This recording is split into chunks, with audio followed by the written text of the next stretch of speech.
From the Man Cave Studios in South Parkersburg, West Virginia, live and uncensored. I don't want to tell them what a cheap, lying, no-good, rotten, four-flushing low. This is Roberts Report with your host, Craig Roberts. And I've been thinking that maybe it's time to let them know that we're alive.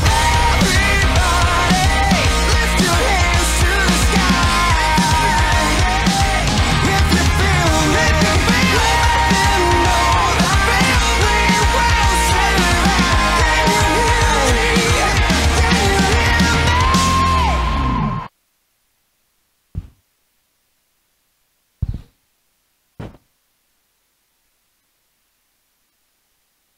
A little shameless plug for you.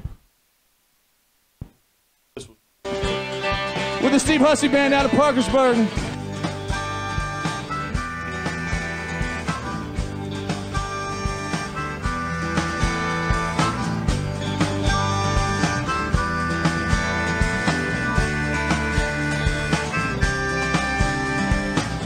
Well, I spend all day driving to get to your front door. You took your time and got into the car I just could not afford. It took about 10 hours of drive past the bar that's run down to realize you were the wrong one for me. And I left my girl back in Morgantown. Whoa,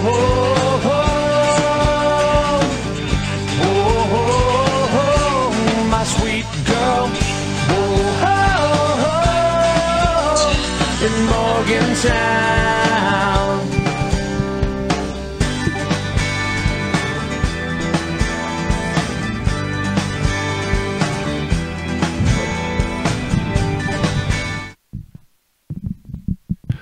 Good evening. Welcome to Roberts Report. Sunday. As you can see, we are reporting live here from the Murph Records studio. And it's technically South Side. We'll consider it South Side. And we are here with the founder, the creator, the floor sweeper, the one that pays the bills, Steve Hussey. Yeah, and also shout out to our main sponsor as well, Anchors and Arrows Boutique. We're normally in Ashley's little hideaway studio up there in the second floor of the Dills building.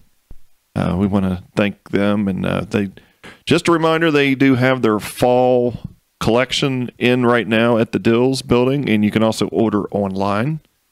Check them out. Oh, wait a minute. I had one other thing I was supposed to talk about too. That's not it. Get it together, Craig.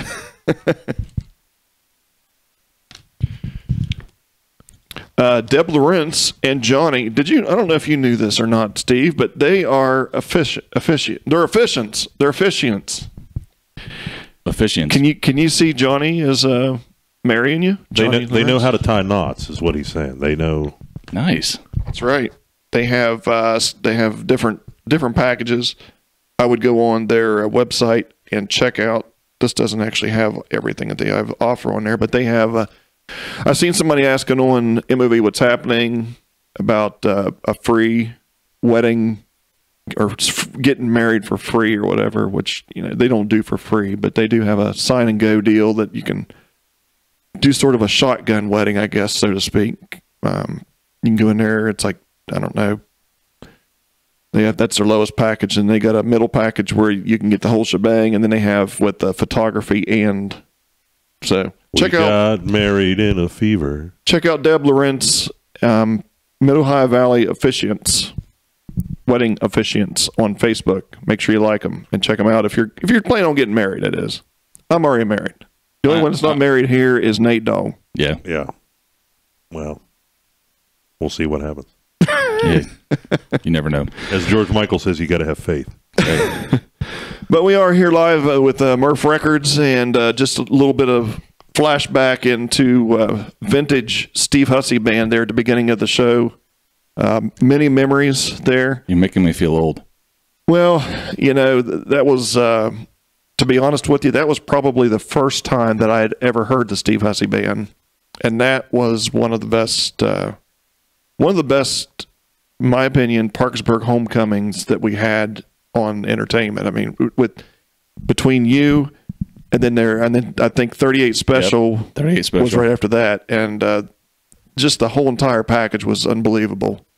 That was a very good show. The whole weekend was good. I mean, you had that was over there on the side of behind where the sheriff's department is. Yeah, that's when they, I don't know where they launched the fireworks from, but they launched them from up on the hill that year. Yep. So everybody came to the show and they could just sit there and enjoy the fireworks after the music was over. It was a very good setup. And there were people stacked all over the hills down in front. That was probably VIP section. the biggest crowd we ever played for. I don't know. It was estimated somewhere between 5,000 and 7,000. I mean, it was a lot of people there. Very, very easily. It was awesome. I could see that. And of course, if everybody didn't notice in the background there, of course, on the skins, the late great Todd Stubbe. Yeah, the great Todd Stubbe. There's no doubt about it. Did I see Dickie Thacker there on guitar? Sure playing did. As well? Yeah. He was with us from Mike Smith was the founding guitarist in the band, and then Todd actually, that was some of the last shows Todd actually played drums on, because he moved out front and kind of took on an auxiliary frontman role for a while. And then Dickie played with us from like 2009 to about 2011, I believe. Now he's got his own project, which is a they're different show. They've got Ultrasound there. Ultrasound. Pleasant, so Yeah, heard a lot of good things about them. hopefully get them on the show sometime to promote what they're doing. We've had them up here a few times. Ultrasound. I know their lead singer there. He used to be in a band and played down in Portsmouth area. Scott Arthur plays with them as well. Scott's was the original bassist for the Steve Hussey Band. So Scott's with Ultrasound as well. Musicians are very incestuous in the Mid-Ohio Valley. We all have played with each other at some point. So I'm just curious. I'm sure people have always asked this, but where does the Murph come from? It's kind of a funny story. There was a group of us in college, like a bunch of friends of mine who decided, the big night to go out in college is Thursdays, typically. At least it was where I went to college. I understand it's a big night to go out up in Morgantown as well and in Huntington. But anyway, we decided we were going to start going out on Tuesdays just because it was Tuesday. Okay. So one friend in my immediate group of friends would, do what you did when you go out in college, and he would start yelling, Murph, Murph, Murph, just out of nowhere. So, next thing you know, Murph has like a backstory, right? So it's because we're like all, what, Murph? What the heck is Murph? What's Murph? What's that mean? So, Tuesdays turned into a hunt for Murph. Where's Murph? And he had a backstory. He's a little red monster with eyes, just eyes, no, nothing else. Kind of like a Muppet kind of thing. So how did you, excuse me, so how did you create the character then, I guess? Was that just something you just dreamt it up? We just kind of dreamt it up. I mean, it became something silly. Did everybody in the group then? Oh yeah. We would all yell Murph at each other. I mean, Murph. When we still do it when we weren't together. I mean, we're all spread out all over the country now, but this was in Dallas, Texas in the 90s. But you were the precursors of the famous beer distributor doing the what's that? Except it was Murph. It was Murph, and yeah. But of course, it morphs over time into something different. And now John Kuntz, who we're doing a project for, wants to call it the Music, Entertainment, and Recording Factory, which I kind of like. That's pretty sweet. That's a pretty good little anagram, I thought. So I don't know. It's just Murph. I thought it would make a funny label, and then Devin Thrash Gordon did a fantastic job with the logo. I love the logo. It's the coolest thing ever. We were talking off camera of your several years in the music business and how the business has changed from everything being on vinyl to going to cassettes and then to CDs and then everything on the internet, and now we've gone back to the people are wanting vinyl again. So yeah, it's totally come full circle. I think vinyl outsold everything else last year for the first time in a long time. I think cassettes are making a comeback too, believe it or not, from what I understand. So I think going forward, I mean, the only thing you really need to release on CD are things that are going to radio stations. I mean, that's kind of my plan going forward. We're just going to do digital and vinyl. It's interesting. We have a generation now that doesn't remember a time when if you heard a song on the radio and you wanted it for yourself to be able to hear multiple times, that you had to go to a store and pay money, cash per song, and we're not talking 99 cents. I mean that even 45s back in the late 60s were $2. Sure, they were something like that. And I remember going to National Record Mart in the mall. You could pay $3 for a single, or even 12 inches. If people that remember that stuff. Well, and then for a long time, you couldn't even get the singles for the most part. I mean, if you wanted a song, you had to buy the whole album. So you're $20 in, and for maybe 2 songs that you really actually listen to, and that whole model has obviously changed. Steve Jobs pretty much. Changed the entire industry with the iPod and iTunes and the whole Napster phenomenon. And as it turns out, Metallica was right. It sure has made my job as a DJ a lot easier. Sure. I started out with the CDs. Of course, I still have the book of CDs, and actually books of CDs at the house. And now you show up with a computer and a hard drive, and and another good thing is too, I guess, on another good side of that is if you're somewhere and somebody comes up and requests something, you go on Amazon, order it, download it, play it right there. And instantly. Yep. I think we have seen the good sides and the bad sides of, with you've gained access. It's good for the end user, bad for the artist. Bad for the artist for, well, in some not cases. a lot of music musicians making a living.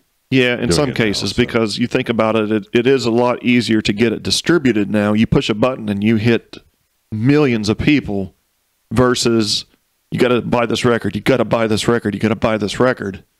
And, but, I mean, you don't get much in return, though. I mean, the cost versus that. Oh, yeah. I mean, we've tried a lot of different things in marketing, and, it's the best of times and it's the worst of times right now. I mean, like you said, you can reach millions of people if you can find your way around the algorithms, right? Because a lot of that stuff is pay to play also anymore. But as an artist, you can build your fan base from scratch. If you really work at it and go out and play the shows and make a good living at it. You've got all kinds of examples. You've got Sturgill Simpson. I'm an Americana kind of guy, so I'm going to talk about those guys. Sturgill Simpson and Jason Isbell and Ryan Adams and these people that have successfully garnered a fan base where, they'll put out music and they'll sell, 25, 30,000 copies of anything they put out just because they have this huge fan base. Speaking of Bryan Adams, I watched a YouTube of him the other day from just within the last year. That dude's still got a set of pipes on him. I would love to see him. And I was talking about Ryan Adams, but Bryan Adams. Oh, I thought you said Bryan Adams. I'm sorry. Well, he can still sing too, though. There may be some relation there. About Bryan Adams. I remember the first time I saw him sing live because you hear some acts and you think that they have to be studio creations because there were a lot of acts in the '80s that had that kind of raspy sort of voice that were totally just totally studio things. Like Mr. comes to mind. I mean, those guys are terrible live, but great in the studio. Yeah. I thought he was one of those, and the first time I heard him, I think it was the MTV Unplugged that came out in the '90s, and it was just like, okay, that guy's a real deal. Yep, for sure. Great songwriter too. We were taking a tour before we started the show of the equipment you have, and we were talking about how you've kind of got the best of both worlds in there with the Pro Tools, but but it goes through some tubes, some compressor things. If you can talk about that, of how to sure. get the sound that we hear on the radio is, you know, is you're. I don't know if you're trying to make a specific sound or make one of your own. Well, we're trying to. The whole design behind the gear, and it's, you know, it's something that I came up with over time. It's like kind of my ideal setup. You get the best of both worlds from analog and digital. There's so many just really good equipment out there these days where a lot of musicians are kind of doing it themselves, honestly, because the equipment's become at a price point where you can pull it off. But the analog versus digital, we've got, you know, probably one of the best mic lockers. We didn't even look at my microphones yet, but we'll look at those in a minute. Probably the best mic locker anywhere outside of Nashville or LA or whatever, right here in Washington, West Virginia, you know, going through your industry standard kind of preamps and compressors. But it's all, you know, you're basically using the computer as a tape machine these days. For all the bad people out there, don't try it. The place is completely secure with all kinds of surveillance. Well, the location to Murph is super top double secret, so nobody knows where we are unless you absolutely have to know. But okay, well that's good. But just in case, it is secure. It is. But well, when we think back, but anyway, the sound that we're getting here, you know, it's very analog-ish. I haven't played you any of the stuff we've done here yet, but we have a live room that's actually a live room here that we're in right now that has, you know, sound bouncing around and natural reverb going on. A lot of the studios that I've been in tend to be really dead, if you know what I mean. They're going back in and adding that space. I think that's something we were going to talk about. Yeah, through digital reverb rather than just having the space that sounds like that. So that's kind of what I wanted here. I mean, you can even hear some of it, you know, some of the sound floating around in here with me talking. But so you wanted to go more of like when we hear about legendary albums by Led Zeppelin where they recorded the drums in a stairway to get the reverb, as opposed to recording them so that there isn't any delay at all. And for those that are just tuning in to listen when we're talking about recording, is when you hear a band playing at church, the room adds ambience to what you're hearing, as opposed to when you've got a room that is really acoustically tight and you know you can't hear. You smack your hands together and there isn't anything at all. So exactly.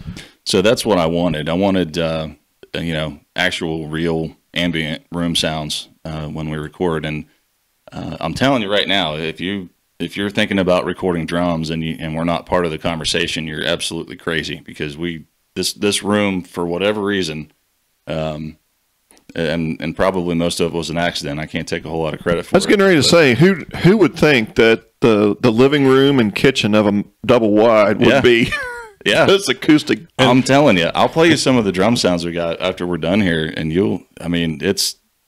I don't know. We lucked into something pretty special, I think. So, and actually, this is kind of funny. I can do this. Is I can turn off what we call gates here. So now in the room you hear a ghost in there, and that's what we're talking about with it.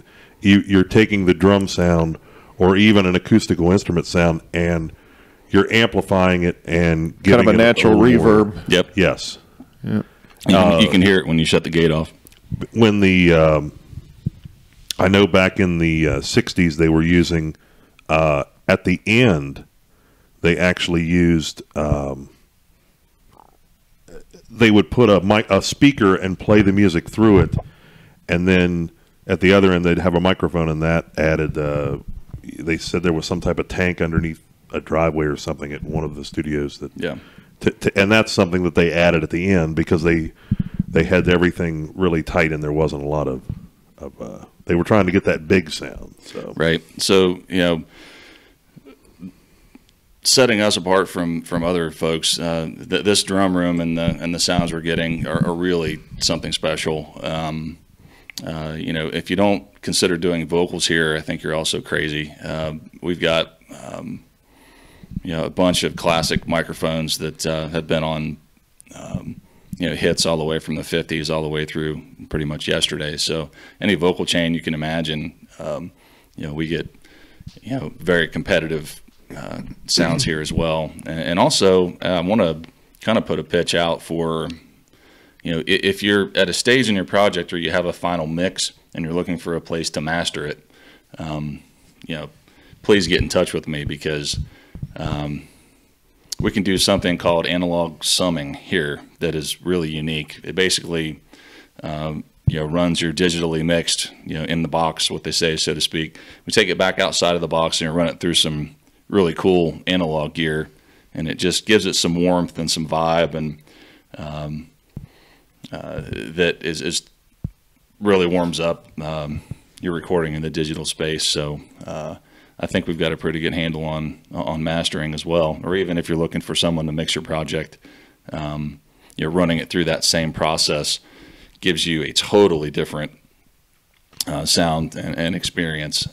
It takes a lot of the edge of digital out of it and replaces it with this just nice wide warmth, for lack of a better term. But I think we are coming out of what you might call the dark part of sound.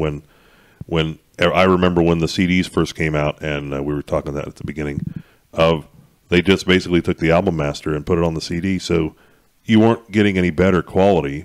You weren't getting the clicks and pops, but it was the same squished dynamic range. Things didn't get very loud. Things didn't get very soft. It was all better than radio, but not as well. So, and then getting into the MP3 type of thing, everybody's got a song on their phone. It's even compressed, and there's parts of it missing more. So now we're back to people are buying vinyl again. Yeah, and that's another thing that's interesting about our capabilities here, versus some other places. We've got a computer here that's got some pretty huge horsepower and some, gear that's pretty amazing. So if you're actually looking for more of an audiophile experience in your recording, we have the ability to actually do multi-track recording up to 192. I forget, it's kilohertz or hertz or whatever. I think it's hertz. But at any rate, that is pretty much as high as technology can go at the moment, and not be totally lossless on 2-inch analog tape.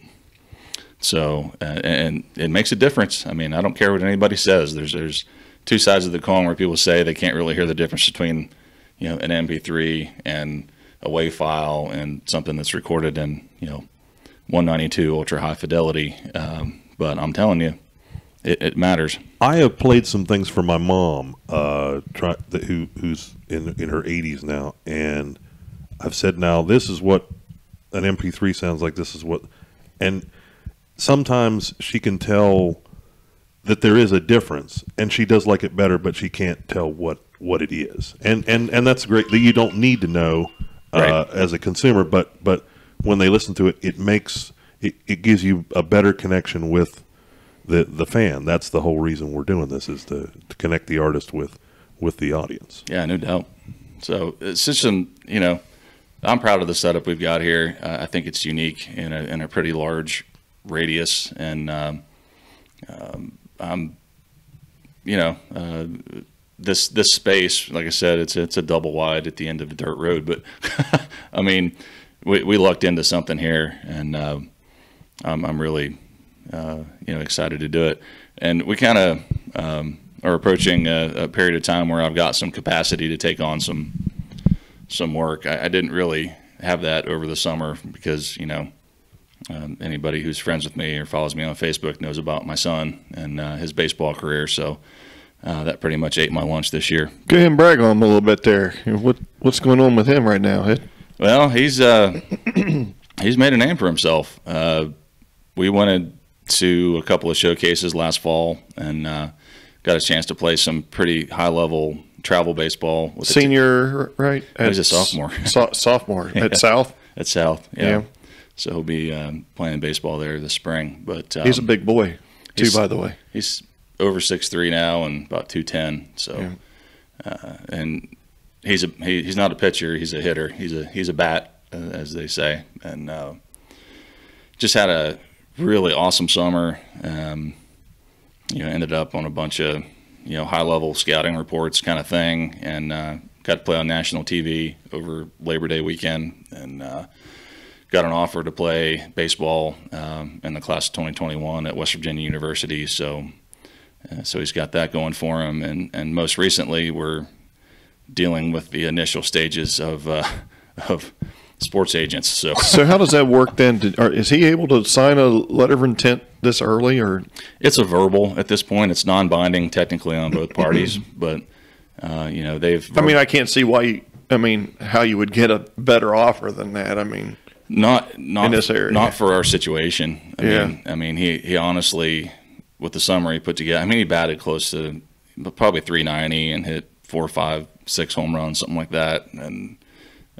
He mashed. He mashed. And he probably could have gone anywhere he wanted to, but for our situation, for the family, financially, for the ability to play in the Big 12 and be an hour away from home, that's the SEC and the Big 12 go back and forth as the best baseball conference every year. It's one or the other. And so he gets to face the highest level competition. Scholarship, that's baby. Out there. I know, right?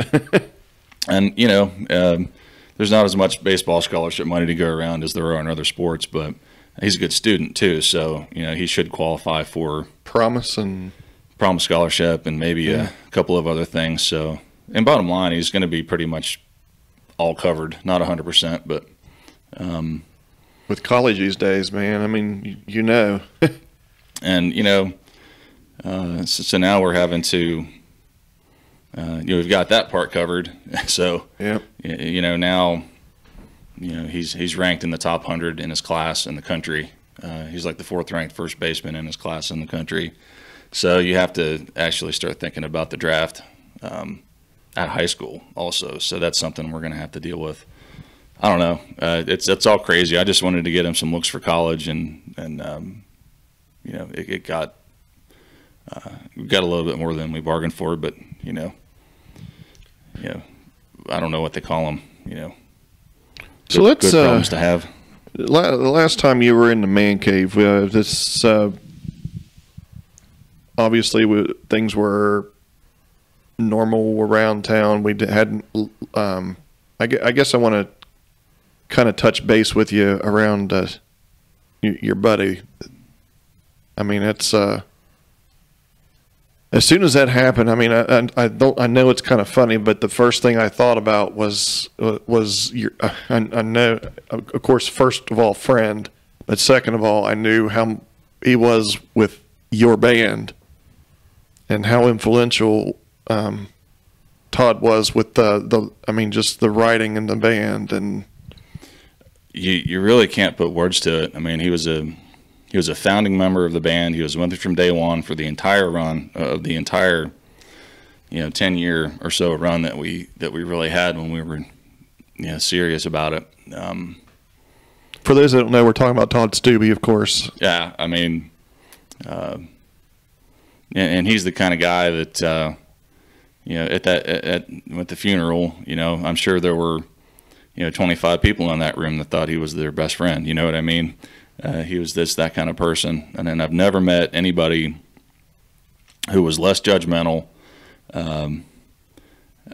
or more,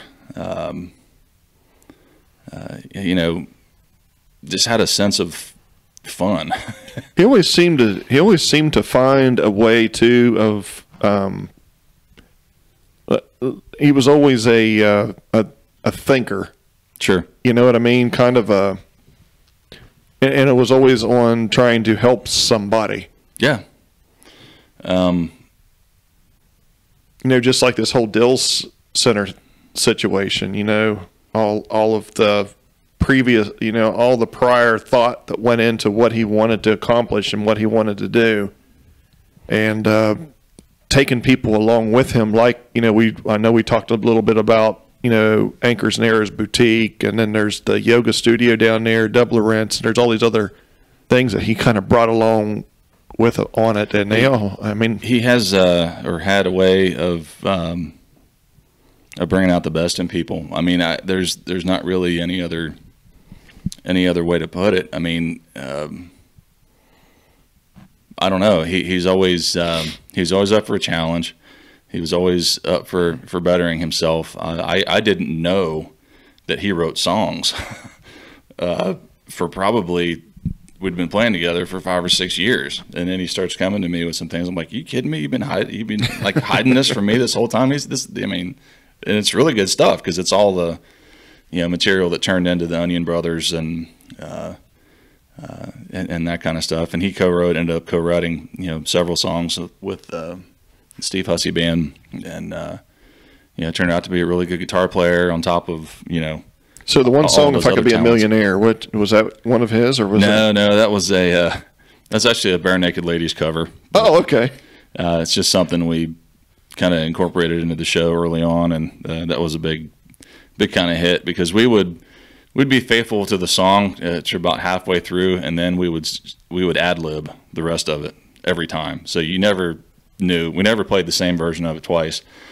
I have several, probably 10 or 12 iterations of that song recorded somewhere from over the years, and just all really, really funny stuff. And then there's a wealth of recorded material I have from those days. There's an entire unreleased Steve Hussey Band album that just never got to a point where it saw the light of day. As part of that recording process, there's 8 basically comedy songs. I mean, it was 2 a.m. one night, and we were just kind of making a weekend of it. And this is known as the Hussey Fest weekend. I think the heritage part of behind your music was something that I really enjoyed. The Morgantown, the West Virginia, the 77. Yeah, because everything. You grew up listening to music, and being from here, from West Virginia, there's so many wonderful people, and it's an awesome place to grow up, and it's not really that talked about in music and in song. So that was something that always kind of bothered me. So I made a point to, with the Morgantown song, releasing that one. Parkersburg Skyline is another, one of my favorites, and just and a lot of it was traditionally, or intentionally, old timey, I guess. I mean, more geared towards not necessarily what's going on now, but maybe how things used to be a little better, Yeah.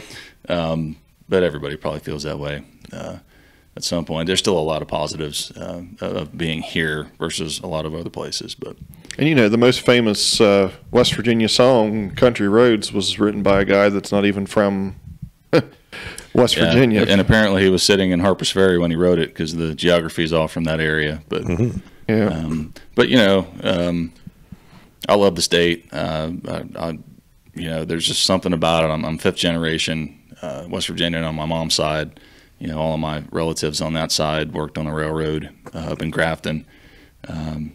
So it's in my blood. And the last album I did with Jake Eddy is pretty much a bluegrass album, which was, it wasn't that far of a stretch. It really wasn't that far of a stretch for the type of music that I write. And, Andrews Bush, who's played bass off and on for me for years and always does the studio work for me, he thinks that's, my best work.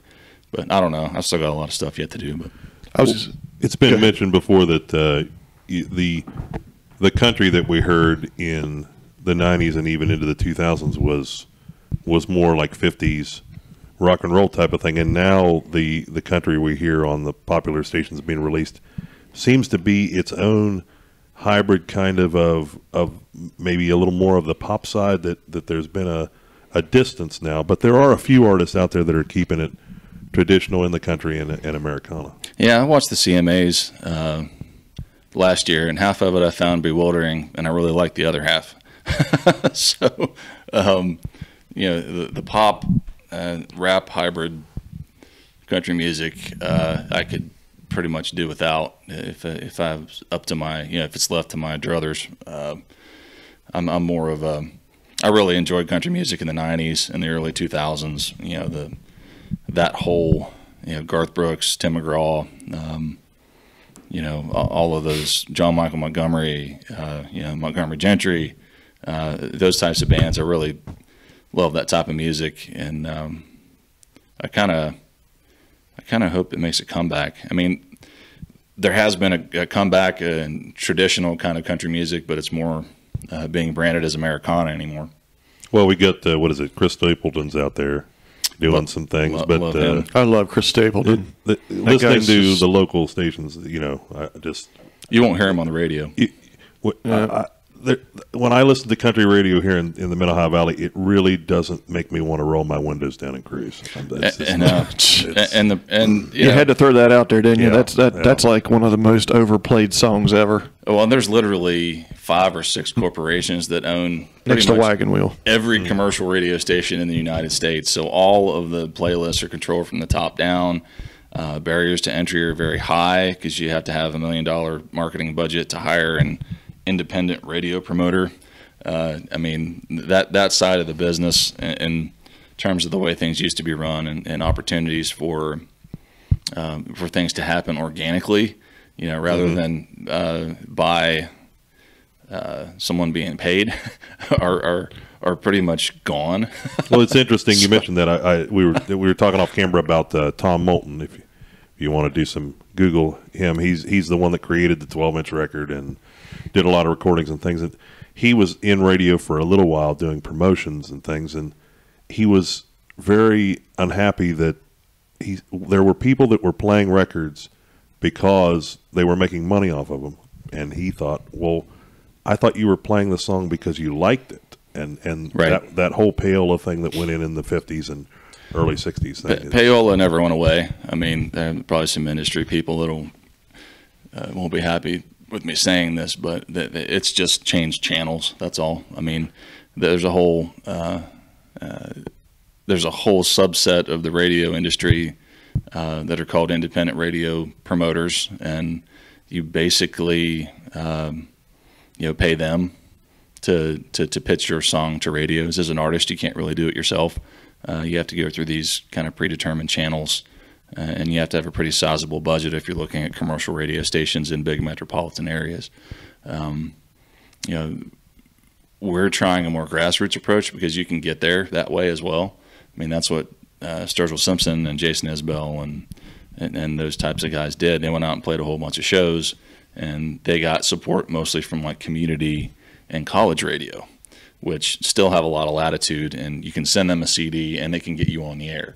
So we did that with the Miller Girl, but you still have to, hire an independent radio promoter whose job it is to pitch, And obviously the amount of money that you can make. Gene Simmons is famous for saying that he was in a very lucky spot of when you could sell albums, and that, you sell 1 million albums, and then you bring out another one and you sell 1 million albums, and you're making $1 or $2 off an album. Now you put your song on Spotify and it's like, oh, 1 million people heard it. I made 25 cents. Yeah. The money is still there for the record companies, but for the artists themselves, it seems like we don't know how to get back to that. The artists can get paid to actually be able to afford to perform, because I've talked to some younger artists, even in the ones that did turntables with records, of when you're an artist and you're living in mom's house and dad's house, you don't have any income. You don't need it. And then if you continue, you've got to have a car. You got to get to the gigs. You got to pay the bus driver. And all that's made by.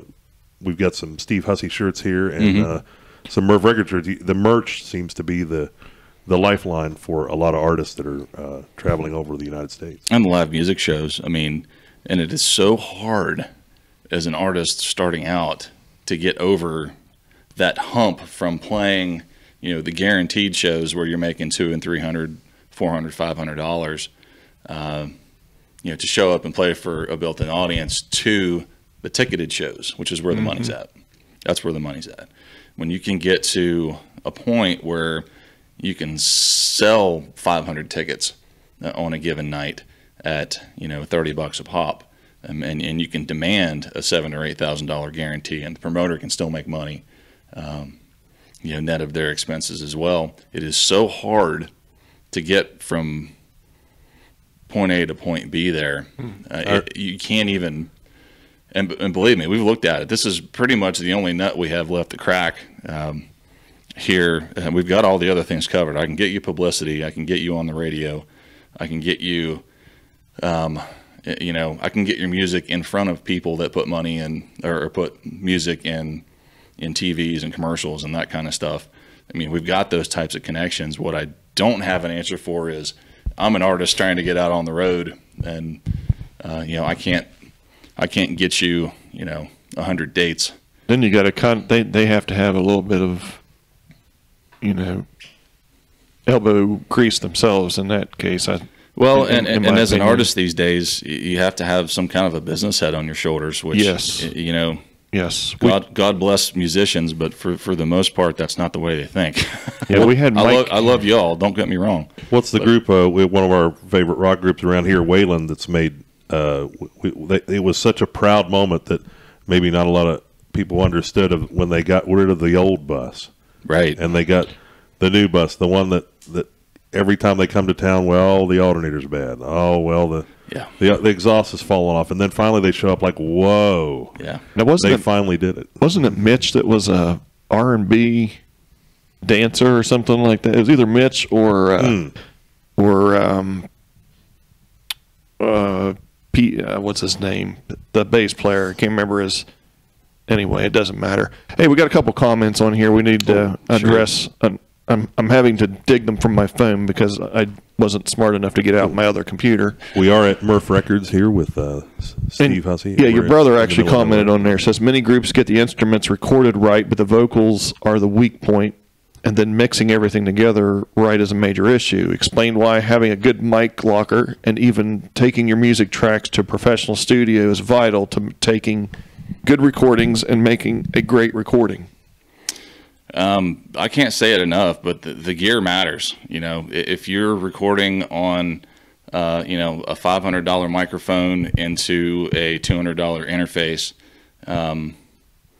versus an $8,000 microphone into a $2,000 preamp, into a $4,000 compressor, into an analog to digital converter,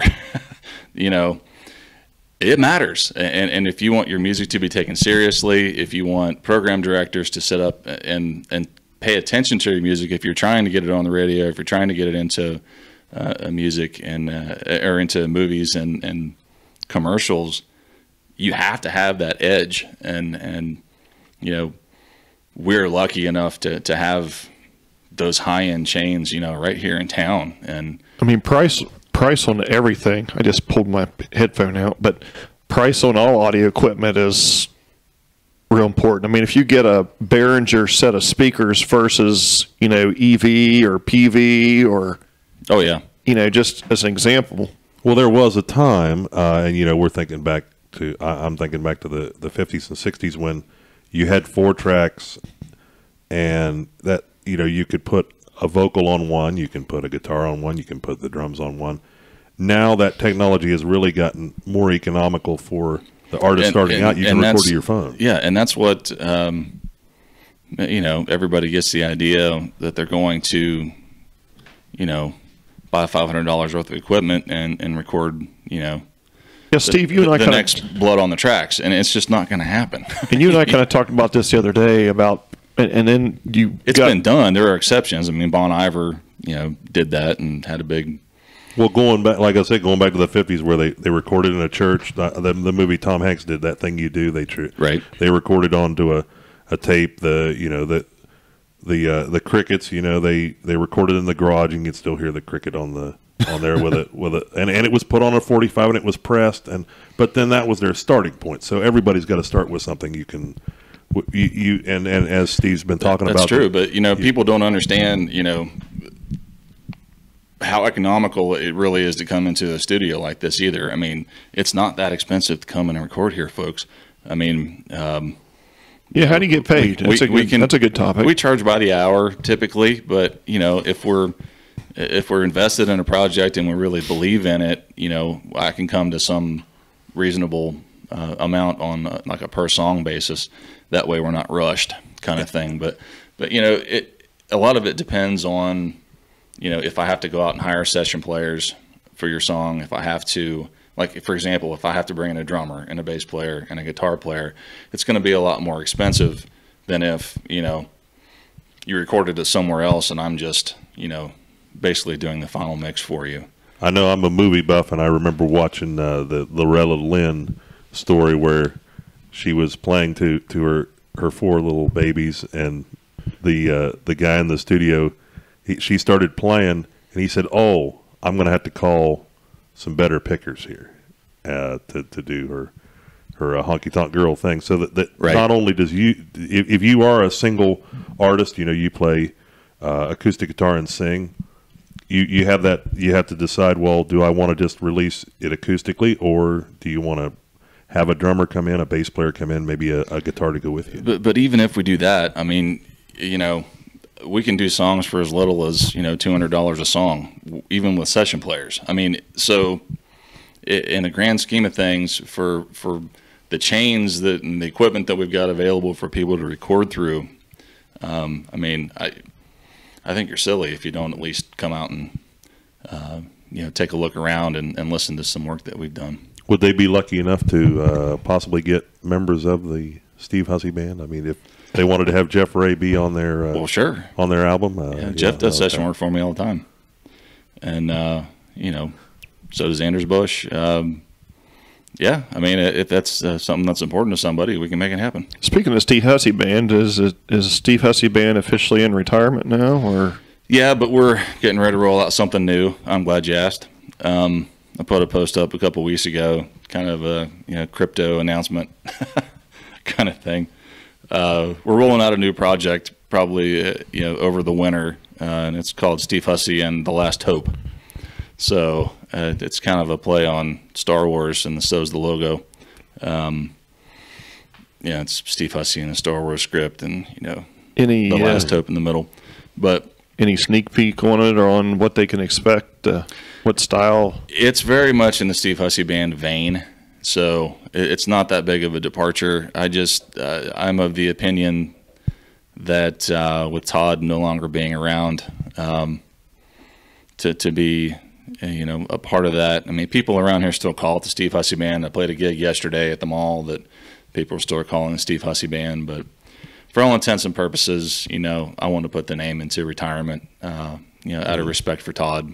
And, you know, what we did with that band was a very specific thing. And you know, I'd really would like to maybe branch out a little bit. What's it going to be now? It's more of the same Americana country type stuff, but Just Steve Hussey? It's just gonna be yeah, Steve. it's going to be more of a solo project. It's going to be more of a solo project, honestly. kind of like going from Bon Jovi to John Bon Jovi. Yeah, it's pretty much it. Yeah, I mean, I'm not sure if I'm gonna, because I've got material in the works. I have a full length album, 12 songs that is almost done. I have like three vocal tracks I think to do. But that's done. And I did a 4-song EP that was recorded here that I just haven't had time to get around to yet. And then there's another Steve Hussey and Jake Eddy album in the works as well. So yeah, basically 2 full-length albums and an EP on the way at some point. I just, you know, family. Now we were Grand talking space about over here. we were talking about session Understand. players and you know, recording and things like that. When you started the Steve Hussey Band, you weren't married at the time. Didn't have I was actually children. You were married at the time. Yeah, But you know, that's a different story. That is a type of thing where when you may start the band out of high school and, you know, then life happens and everybody gets busy and it makes it harder and harder to keep a band together. Do you want to know what's hard to do? It is hard to get 5 people at the same place at the same time. The older you get, more the than worse it once a gets. month. I mean, it the is older you get. difficult, especially when, you know. You were talking about your son being in the baseball. Oh man, and You I've got a got 2-year-old at home too, and you know, soccer moms and everybody's- cheerleading.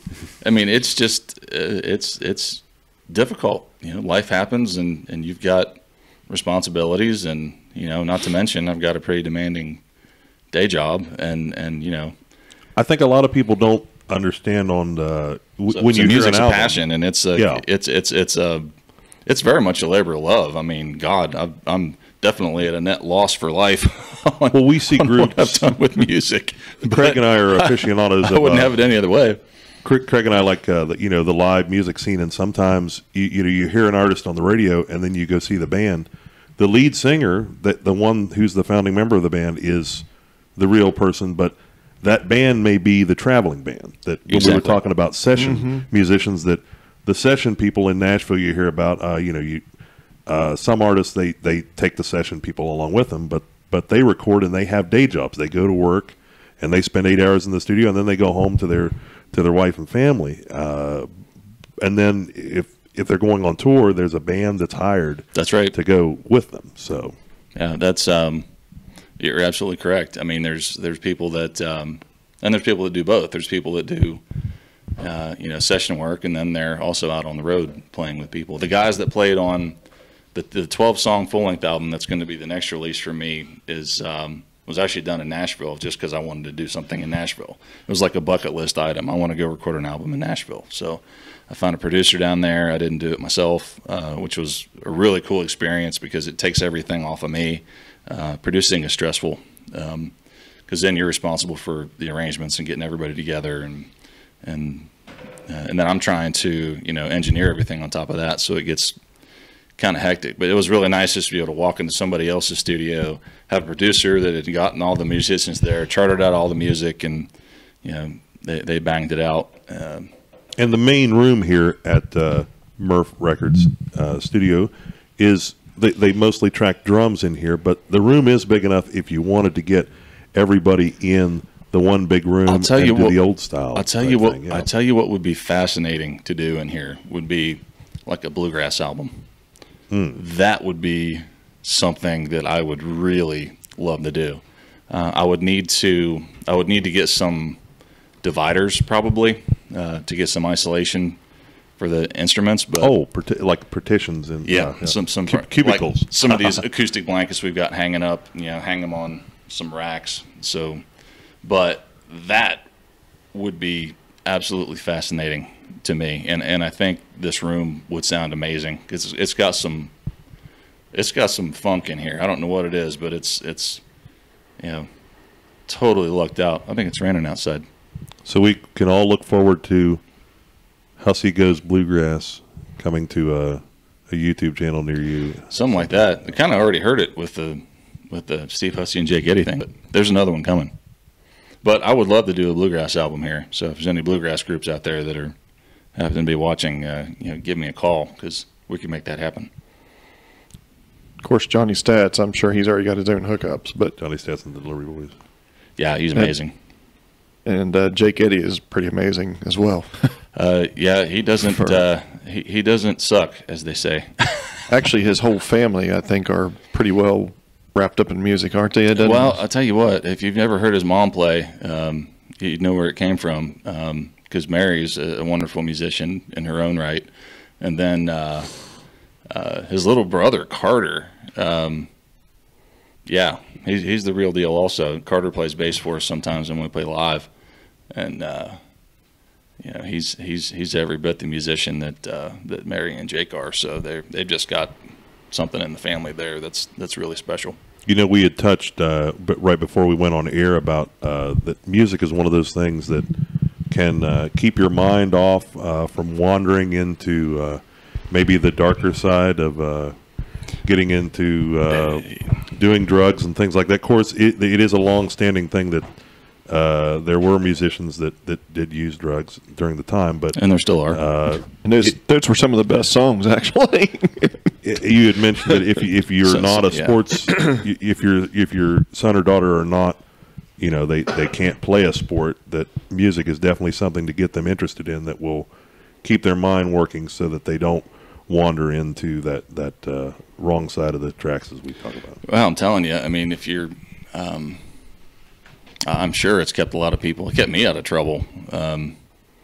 because that was, it's been my outlet. It's been my passion, pretty much my whole life. I mean, I kind of came to this part of it late because I was a trumpet player all the way through high school and junior high and high school, and didn't play guitar till college. But it's one of the reasons I feel very strongly about the music programs. I know that everybody's got their mouth wide open for, cash these days because everybody's underfunded.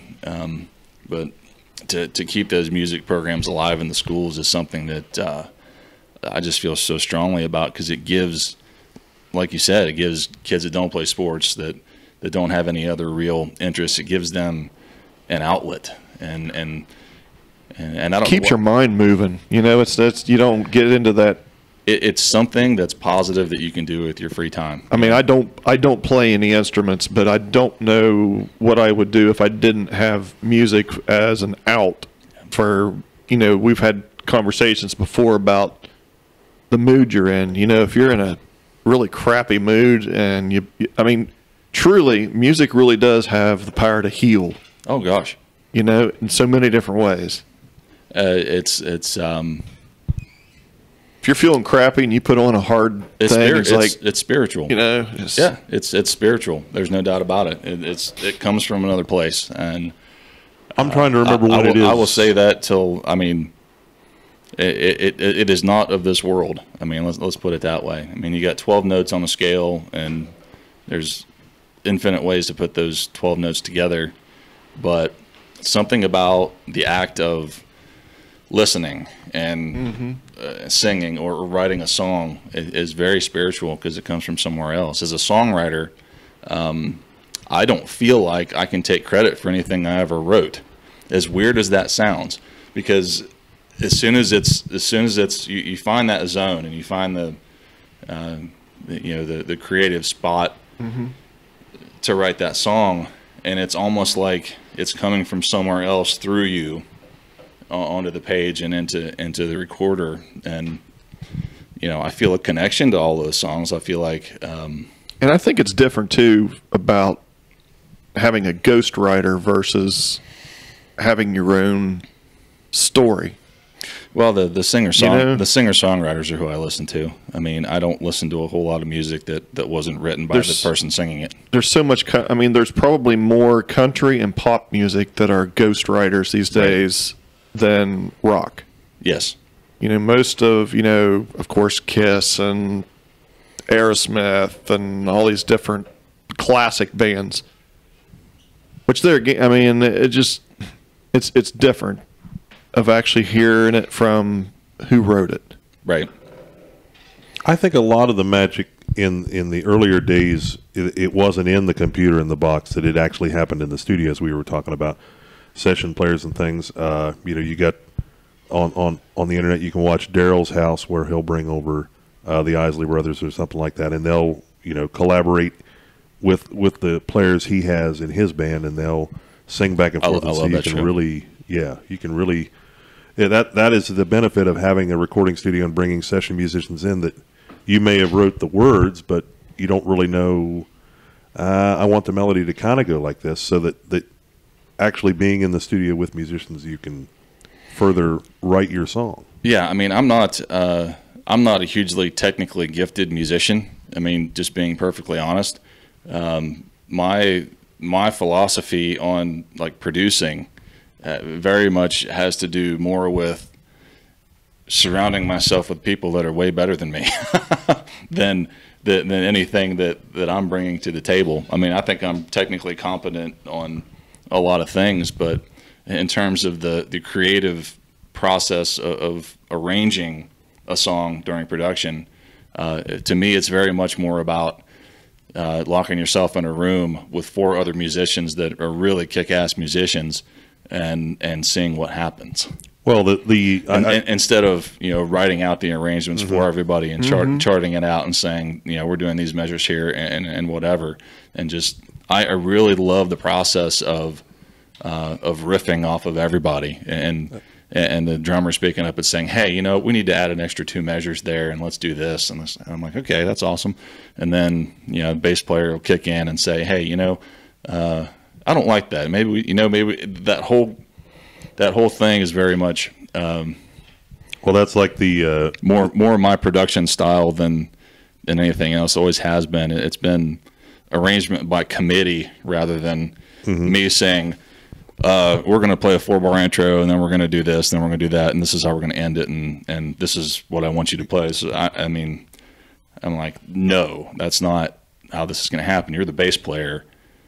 You play what you feel is correct for the song, and if it's not working, we'll have a discussion about it. But I think a great example would be like Steely Dan Asia, where I've watched the documentary on there, and every song is a different band, and they would bring they had the sound they wanted in their head, and what was it? They had 14 guitar players play on one of the songs, and they just kept, we don't like that one, don't like that one. So that's the creative process that can turn into maybe just hours or maybe even a week or a month to get the sound that you want. Yeah, and a lot of it's just playing enough with folks where you develop some kind of a chemistry where you can kind of read each other's minds. I mean, I can talk about the creative process all day, but again, So do you generally start out with, I don't know, I've heard both ways, but do you normally start out with the lyrics and then put music with it? Or do you have, that riff sounds pretty good, let's put some words with it? 9 times out of 10, it all kind of happens at the same time. I've done it both ways. I've done it where I've got, a set of lyrics, and I'll sit down and go back and write a melody to it and arrange a song that way. I've done it where I've had music, and I'm writing words to fit the music. But the whole thing for me happens sitting down at a table with an acoustic guitar, and I'll riff something will happen, some turn of phrase or whatever will come to my head, and it all very much happens I watched at the same time. It's really weird. I haven't seen the Ed Sheeran. Ed Sheeran just did I'd be interested to watch it. I haven't seen it yet. He just put out a documentary about songwriting. That dude's amazing. I love that guy. I don't know if you saw the thing that I shared on him today on the internet, but where he came from, I mean, the dude was he was bullied because he had a lazy eye, and it's an amazing story.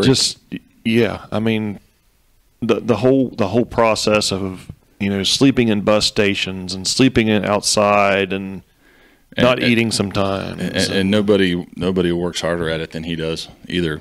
I mean, it's he's a special talent. He really is. I need to go watch that documentary.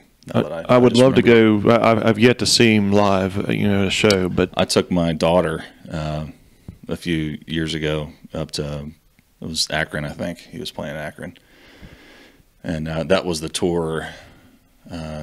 He was just playing with a loop pedal. It's crazy. So he had this gigantic loop pedal in front of him, and he would pick out the parts. Play a rhythm part just on the. Muting the guitar strings and doing kind of a rhythm thing, and then he would start layering parts. He'd add like the vocal harmony or whatever on a big loop. So, and then he just would play the whole song. There's few people that I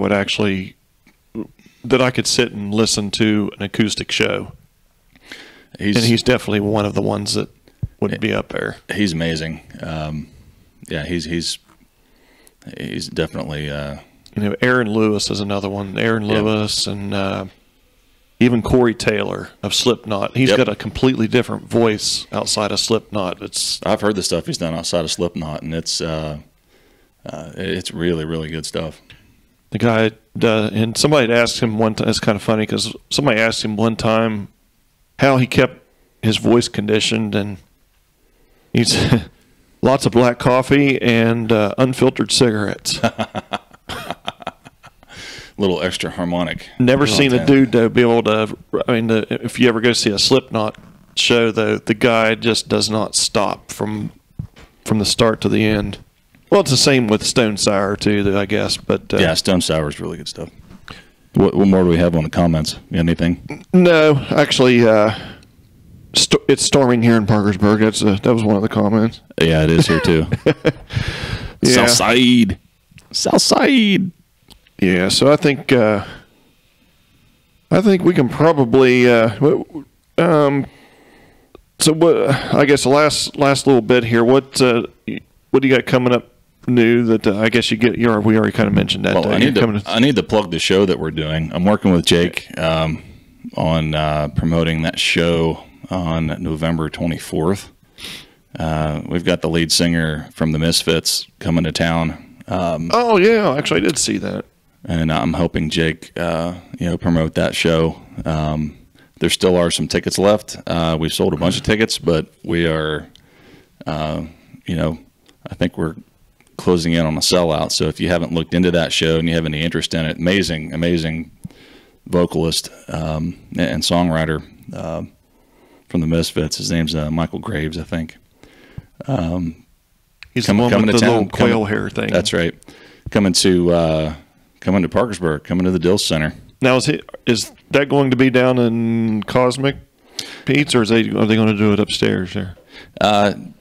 Don't really know yet. The initial plan was for it to be in Cosmic Pete's, but we might end up moving it upstairs if we have enough tickets sold. So that's going to be a good show.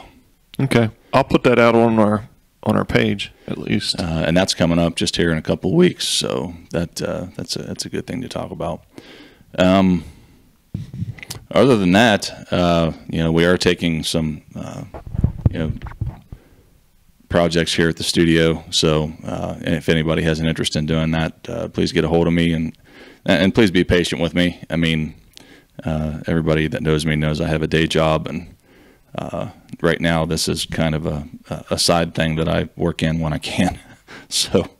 And it's not just for acoustic players. You have a room here for a full band. You've even got some rooms where you can isolate people for vocals and things like that. So correct. I kind of designed the place to where we could track a full band live.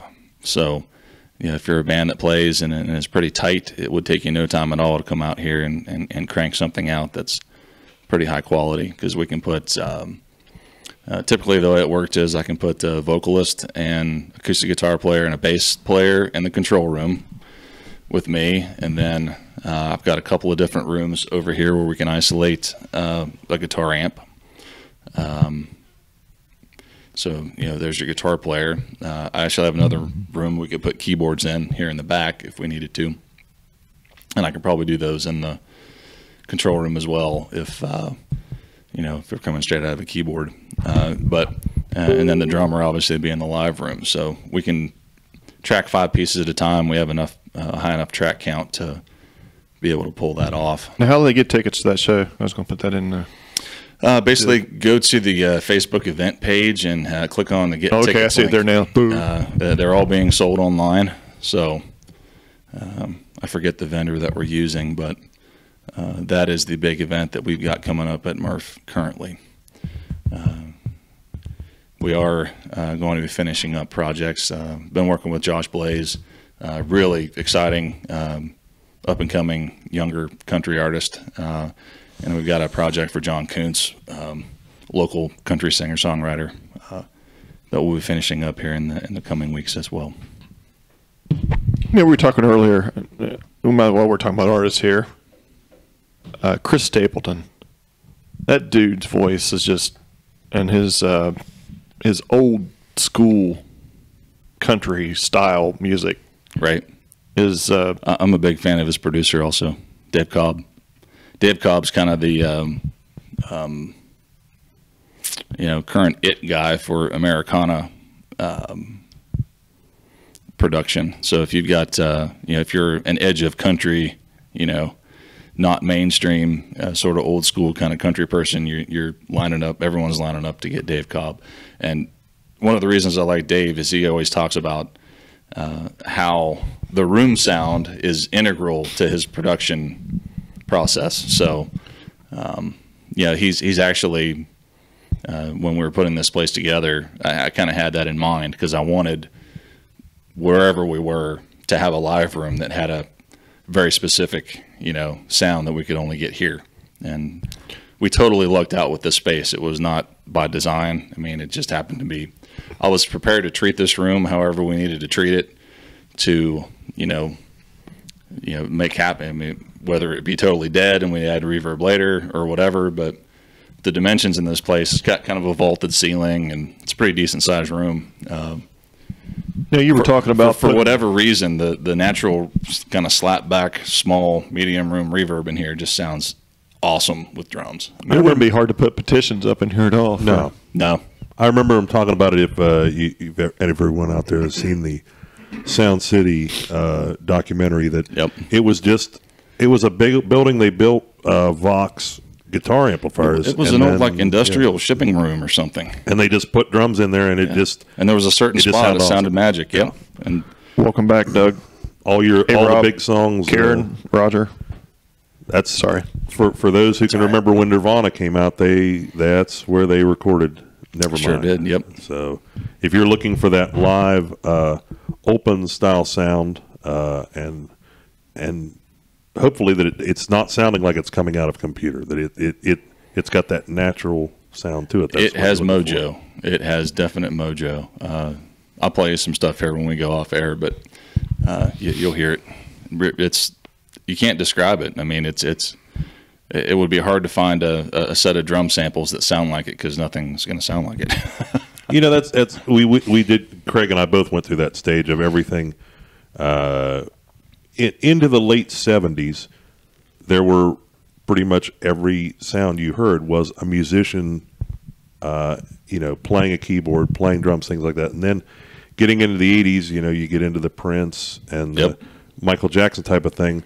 They came up with a drum machine that was samples, then the strings were sampled, and everything, the producer basically put everything together. And now we're coming full circle again, that people want, they want the artist. They want a band. So and there's a million different options, and to be fair, a lot of the drum samples that are out there sound fantastic. I mean, they really sound good. I mean, it's kind of hard to go wrong with them, but to get to me, and this is personal preference, nothing replaces a real drummer playing real drums in a real space that just sounds organic and alive. And preferably in a room with other musicians, because there's also something about that I think is lost in the digital domain. When you've got musicians sitting there looking at each other in a room playing a song, there's something that happens that does not happen when there's a producer sitting there in front of a keyboard tapping out parts. We got one important comment here. Rob Goff says we need more cowbell. So Rob, you can be my cowbell session player. There you go, man. That he should next session when he cowbell, we'll have Rob Goff come in and he can be my dedicated cowbell guy. Do you have a special microphone that would be used for the cowbell? I'm not sure. We'd have to look in the. We'd have to drag out the mic locker. I was going to be him for. I didn't think about this the last minute. I was going to be him for Halloween. That would have been a classic. Plus, I'd had to bought a cowbell. Oh, Rob had the best. Well, Todd Stubbe, he always comes up again. He was famous for his Halloween parties, right? Todd's Halloween party was like the Halloween party to be at every year. And somewhere out there, I have pictures of Rob Goff in probably the least, politically correct. I've seen him in some of his. I've seen the one where he was a black dude. He had makeup on his face. Yeah, he was Little John. Yeah. He was legit Little John. Yeah, and that's all in the news now. I mean, that was a couple of years ago he did that, so now it's all in the news. It was probably 10 years ago, but I mean, I don't know. Everybody's so uptight about everything. I can't take it. Yeah. Something I'm glad that's happening now. We soundtracks. Mm-hmm. The thing with this Stars Born, I was so glad to see that Lady Gaga and the dude. I don't know I haven't seen the movie, so I don't know who's actually in it. Bradley Cooper's the actor, but I'm not sure who actually sang the songs. I don't think it was him. But she definitely sang the songs. Oh yeah, and her voice is just. I want to see that. Actually, she's amazing. I'm a big fan of hers. Yeah, she's a very smart lady. Actually, she's a lot more intelligent than what. Did you know her mom's from West Virginia? I did not know that. Her mom was a cheerleader for West Virginia. Woohoo! WVU. I did not realize that. her mom is a West Virginian. So Lady Gaga. But her music, the soundtrack that's come off of that, just a couple songs that I've heard, they're amazing. She's the real deal, like up one side and down the other. Just amazing talent. Let's see here. Doug, what if people don't know what they want? You guys have a bunch of knowledge that a bunch of people see more. Say what? Sorry, Doug. Hang on a second. I'm looking at this on my phone, so. Well, shit. Next time I got to bring my. I think he might be asking, they have a song, but they don't know which style. Yeah. Okay. I mean, there are, Thanks, Karen. That's a great question. For those that play guitar, I mean, you can take 3 chords, G, C, and D, and there's thousands of songs out there. But for the normal public, you could play 5 songs in a row that with all the same chords, but they're different songs. They're completely different how they're organized. And yeah, I mean, arrangement and instrumentation and that kind of thing is extremely important to what you're shooting for. I mean, if you have an idea of what kind of genre you want it to sound like, that's not that hard. But if you're free consultation, he's asking if you have free consultation. Sure, yeah, absolutely. If anybody wants to, send me a song and get some input. Especially if you're thinking about recording here, I can try to steer you in the right direction. I mean, I know a lot of people. Like if you want to do anything from like a current pop production, all the way to the Chris Stapleton kind of stuff, to traditional country, to we can make it happen. It's not. I don't know how to do a lot of that myself, but a lot of it's just getting it to the right people. There seems to be a lot of songs coming out today, and for a DJ party, I hear thousands of songs a year come out, and that there was almost a time where you had to have somebody hitting 3 notes on a piano, and that was the beginning of the song. In the 70s, it started out, the full band is there. Maybe it starts out with a ghostly sound and a song, and that. There was almost sorry guys you hear the vocal by itself, and then it builds. Or I would say probably for me the most irritating thing is I can appreciate the dubstep thing, but every song on the radio does not need to drop to half time and go boom boom boom boom boom and then back to the regular song. It's just irritating and repetitive lyrics.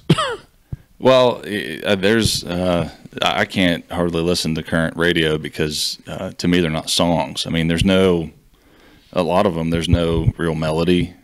The arrangements are moronic, and the drum beat literally never changes in a lot of the songs. I can't. It's just lazy. It's lowest common denominator. Garbage. well, yeah. You hear, there's 5 million hooks, but there's no, I mean, don't get me wrong. There is a place for that, and some of it's done very artfully. Baby, when that kind of music is done well, it's as good as anything. Like Skrillex. I mean, example. There is a place for that music, but. Well, when we think of older country, what pops in my mind right out is a dance club, like Dwight Yoakam, "Fast as You." Immediately when you hear the guitar, the first bar of music, you know what the song is, and that it is a hook, but that's also the melody of the song, rather than there's this potentially annoying sound that's what the hook is supposed to be, right? Or it's the same line that the same 4 words. The whole chorus is the same line 4 times. But art tends to mirror what's going on in society. Also, I don't know if you really have put a whole lot of thought into that, but there's a lot of ugliness in the world at the moment, and that may have a big informative, influence on the music, because there's it's not that pretty. A lot of the beats even are kind of upside down and just not pretty.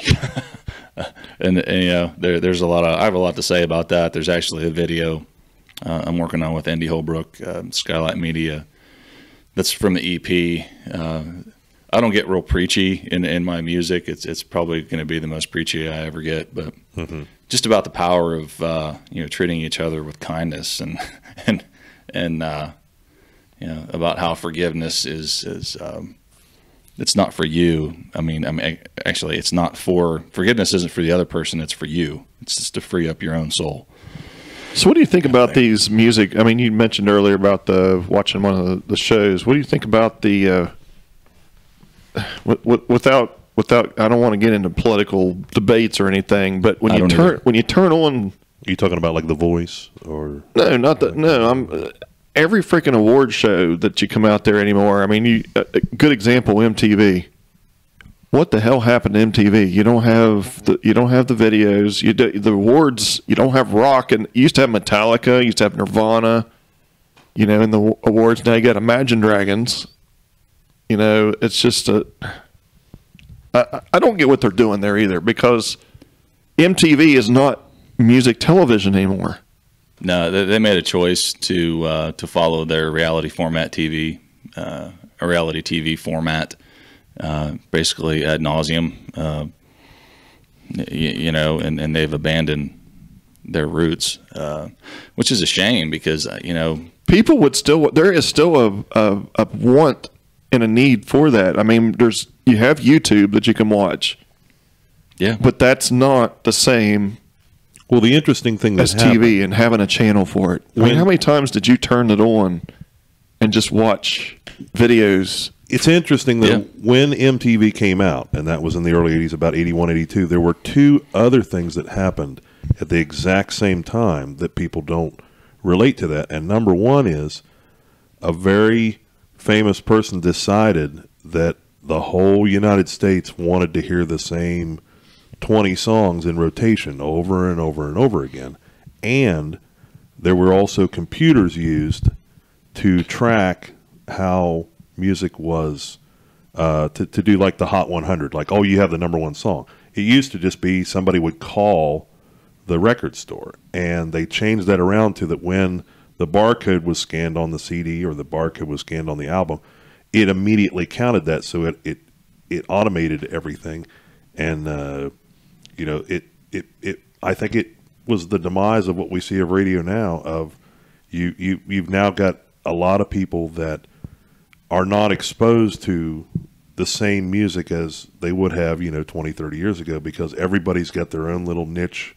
I only listen to medium heavy metal. It's not, or it's medium metal. It's light metal or this. That everything is so sectioned off now that the masses don't get to hear. Yeah, what's amazing pieces. Is I forget. I've run into it a few times, but there's a lot of radio stations around the country that are replaying like Casey Kasem's old top 40s from like the 70s, right? Yeah. And if you want to see how far music has fallen, just go listen to the top 40. I mean, not only in musicianship and the arrangements of the songs, but the variety of music that used to be in the top 40 was astounding. I mean, you'd have Elvis, but you'd have somebody like Roger Whittaker, who I know because my dad used to listen to him, right there beside each other, right next to the Rolling Stones, right next to Rod Stewart, right next to, I mean, just the diversity, to use a word, of music back then was pretty amazing. And now, I'd have a hard time telling the difference between the top 5 songs, to be honest with you, because they all sound so similar. Yeah, we have a few comments here now. A few more people have logged on. For those that don't know, we got Steve Hussey here with Murph Records. Doug brings up says new Christian music is the same it has been called 7-Eleven music. The same word sung 11 times. It's good point. That's pretty much every music genre these days. Yeah, and then Rob says you should we were just talking about the ED type music. EDM says you should watch them try to dance at a Sweet 16 party now. The music it requests is undanceable. Yeah. Let's see. Rick Perkins, stop watching award Celebrities and political podium. Same right there with you. Doug said sound scan, but I'm not sure exactly what sound scan meant. When you scan a bar, when you go buy a CD okay. at Walmart, Okay. That's what we was talking about. Scan, they scan it and the barcode, and that picks up. So and they've added that now to the internet too. So if you would go to a website like or Apple Music and you buy a song, that also is popularity that's added into the Hot 100 now in the charts. And then Mikey Mike says not too many boy band guys anymore. No, although the New Kids on the Block are on tour again, I hear. We got tickets for that actually. There you go. That's New Kids on the Block. Tiffany, Bobby that I work with was all excited because she's going to go see them. And boy bands are a great example of what we were talking about with something was recorded in the studio and the band really maybe not go out. You just see the five guys, and that's right. What's on tour, and they're playing to a pre-recorded track from studio musicians. But I tell you, Debbie Gibson and Tiffany's voices. I know especially Debbie Gibson's voice was, at 18 years old. I did a little poll. I'm not sure how it's turning out now. I haven't looked for a little bit, but I put a poll out there comparing Taylor Swift at 18 years old and Debbie Gibson at 18 years old. And there's the talent is completely different. You've got a pop star, right, and then an artist, right, and that was just a good example of that. And let's see here. Doug says also with big companies owning so many the stations, you have one program director deciding what to play. Exactly. And that's what part of what I talked about before with the whole what it takes to get music on the radio is. And that's sad too, because if you leave Parkersburg and you come back to Parkersburg and you turn it on 103 and they're playing the same shit that they played 20 years ago. Well, I was talking about it with the shows like The Voice, where they somebody gets on there and it may be not the person you thought was going to be that had the talent, but they had the look they were looking for. They had the backstory. They grew up in a small town. But then they put a record out and it sells a lot and it makes a lot of money for the record company, but maybe not a lot for the artist. You never know. And you know what music I miss? Like probably more than anything is like the 90s style alt rock music.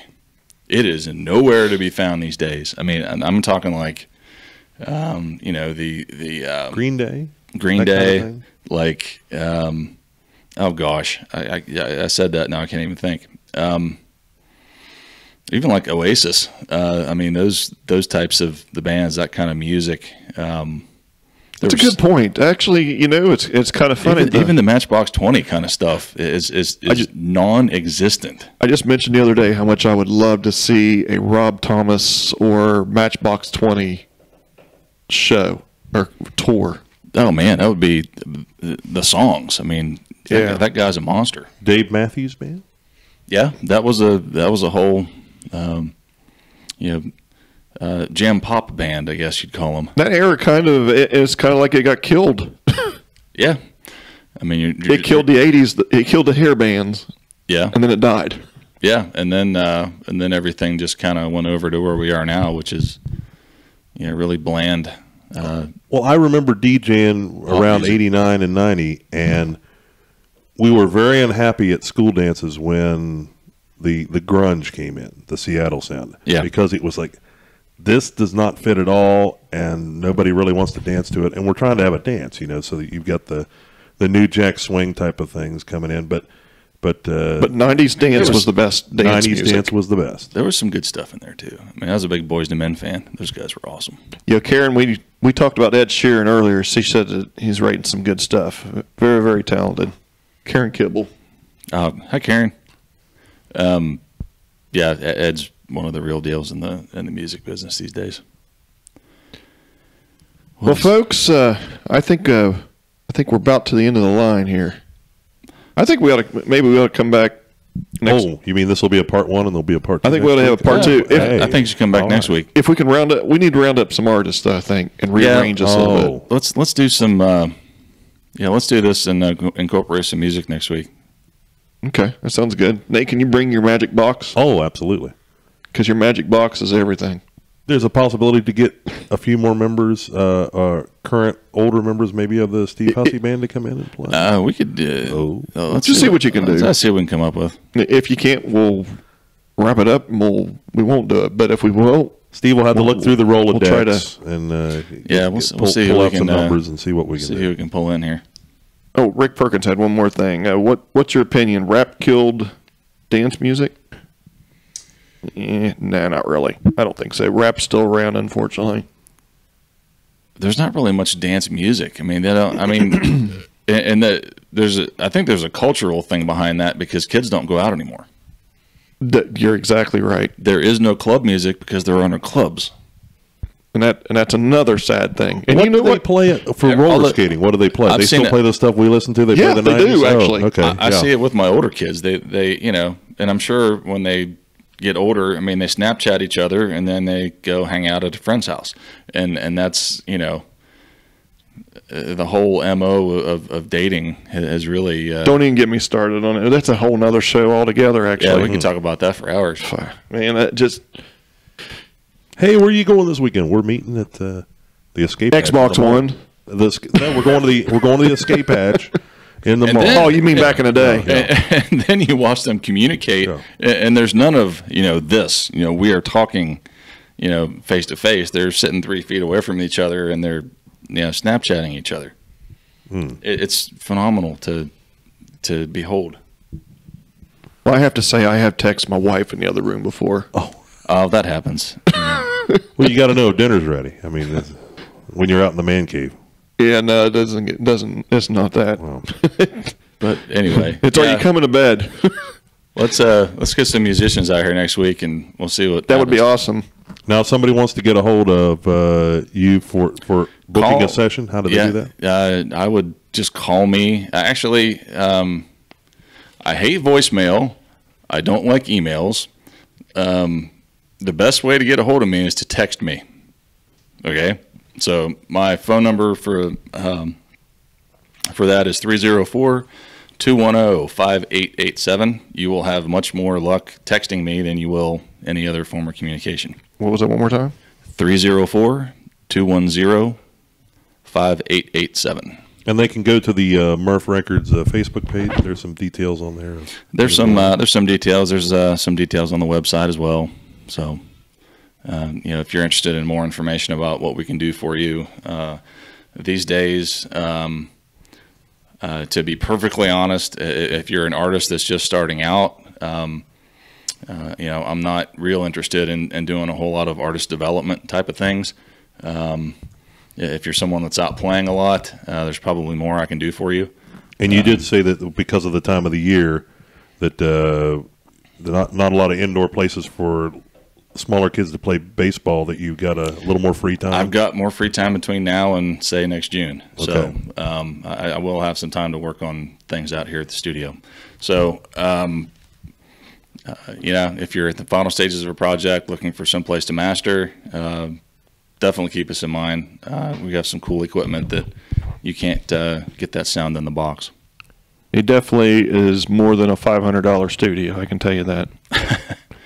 And possibly if you have recorded something at home, I mean, they've got devices and things you can hook to your iPad and things. If you have tracked some vocals and tracked your guitar or something, you can bring it out here to Murph Records and you can give it that sizzle. Honestly, yeah. I mean, if you want that vocal magic, we got the vocal magic. I mean, we have the Magic Mike. we have See what several I did of them. there? You can kind of see them in the background right over here. There's a couple of them right there. That's a Neumann, and that's a Neumann, and that's a Neumann. There's 3 of them over there. But anyway, See no evil, hear no evil. but yeah, or even if you're just looking, I do have more time. I apologize for anyone that's tried to get a hold of me, especially the last 5 or 6 months. I've just been underwater with Grant. I mean, I was literally gone somewhere every weekend from June pretty much until last week. So a little more time now. All right. Well, see if this plays. Are you going to roll that beautiful bean footage? Well, I hope so. Let's see if I can get it going. Do you have here. an outro, Craig? I do have an outro. I just had to add it here because I forgot to add it before the show. This is like back in the old days. Tune in next week for part 2 of Murph Records, and we're hoping to have some musicians out here, and you'll get to hear some music during the show. All right, where's my outro?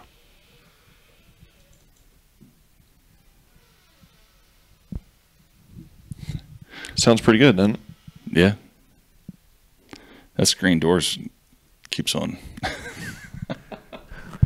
We're getting creaky sounds like Halloween sounds. Yeah. It's kind of Wonder why I creepy. me add that.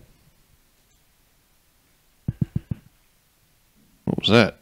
I don't know.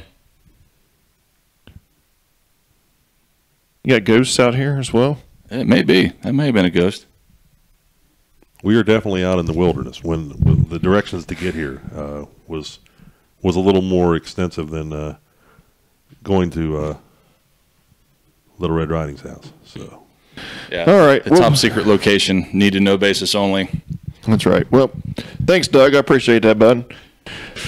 Yep. Well, we'll have we'll just play the intro for our intro for our outro. So y'all have a great evening. Join us back here again next week at Murph Records again. Murph. Peace out. Sweet.